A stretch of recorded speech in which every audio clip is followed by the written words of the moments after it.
ಇರ್ಲಿಲ್ಲ, ಬೇರೆಯವ್ರ ಹತ್ರ ಹೇಳ್ಸ್ಕೊಂಡು ಆನ್ ಮಾಡಿದ್ದು. ಹೌದಾ? ಯಾರ್ ಇವಾಗ ಕಲ್ತ್ಕೊಂಬ ಆನ್ ಇಟ್ಟು ನಾವು ಬೇರೆಯವ್ರನ್ನೀಗ ಲಿಂಕ್ ಹಾಕ್ಬೇಕಾ? ಇಲ್ಲ, ಫಸ್ಟು ಲೈವ್ಗಂತ ಲೈವ್ ಆನ್ ಮಾಡಕ್ ಹೋಗ್ತೀವಲ್ವಾ ನಾವು, ಪಬ್ಲಿಕ್ಕು ಮತ್ತೆ ಅದ್ರಲ್ಲಿ ಕಿಡ್ಸು ಎಲ್ಲಾದ್ರದ್ದು ಆನ್ ಮಾಡ್ತೀವಲ್ವಾ ಶರಣ್ಯ. ಹಾ ಅಕ್ಕ. ಅದ್ರಲ್ಲಿ ಕೆಳಗಡೆ ಟುಗೆದರ್ ಅಂತ ಬರುತ್ತೆ ಫಸ್ಟು. ಹಾ.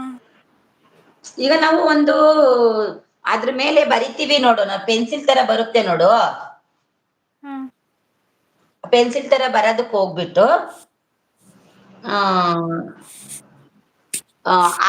ಅದ್ರೊಳಗಡೆ ಹೋಗ್ಬೇಕು. ಅಲ್ಲಿ ಪಬ್ಲಿಕ್ ಟುಗೆದರು ಎಲ್ಲ ಬರುತ್ತೆ. ಅದ್ರಲ್ಲಿ ಅಲ್ಲಿ ಟುಗೆದರ್ ಆನ್ ಮಾಡ್ಕೋಬೇಕು. ಟುಗೆದರ್ ಆನ್ ಮಾಡ್ಕೊಂಡು ತಿರ್ಗಾ ಲಾಸ್ಟ್ ಅಲ್ಲಿ ನೆಕ್ಸ್ಟ್ ಅಂತ ಬರುತ್ತೆ, ಗೋ ಲೈವ್ ಅಂತ, ಅದನ್ನ ಮಾಡ್ಬೇಕು. ಅಲ್ಲೋಗಿ ಮೇಲೆ ಒಂದು ಕಾಪಿ ಲಿಂಕ್ ಅಂತ ಬರುತ್ತೆ, ಕಾಪಿ ಮಾಡ್ಕೋಬೇಕು. ಕಾಪಿ ಮಾಡಿದ್ಮೇಲೆ ಕೆಳಗಡೆ ಬ್ಲೂ ಕಲರ್ ಬರುತ್ತೆ, ಇನ್ನೊಂದು ಕಾಪಿ ಲಿಂಕ್ ಅಂತ ಬರುತ್ತೆ, ಅದಕ್ಕೆ ಹೋಗ್ಬಾರ್ದು, ಬ್ಲೂ ಬರುತ್ತೆ. ಆ ಬ್ಲೂದಕ್ಕೆ ಹೋಗಿ ಇದನ್ನ ಸೇವ್ ಮಾಡ್ಬೇಕು. ಸೇವ್ ಮಾಡಿದ್ರೆ ಅದೇ ಆಪ್ಷನ್ ಅಲ್ಲೂ ತಿರ್ಗಾ ಬ್ಯಾಕ್ ಬರುತ್ತೆ, ಅದೇ ಬಂದ್ಬಿಡುತ್ತೆ. ಆ ಬ್ಯಾಕ್ ಬಂದಾಗ ಲೈವ್ ಆನ್ ಆಗುತ್ತೆ, ತಿರ್ಗಾ ಲೈವ್ ತರ ಆನ್ ಆಗುತ್ತೆ. ಲೈವ್ ತರ ಅದೇ ನೋಡಿ.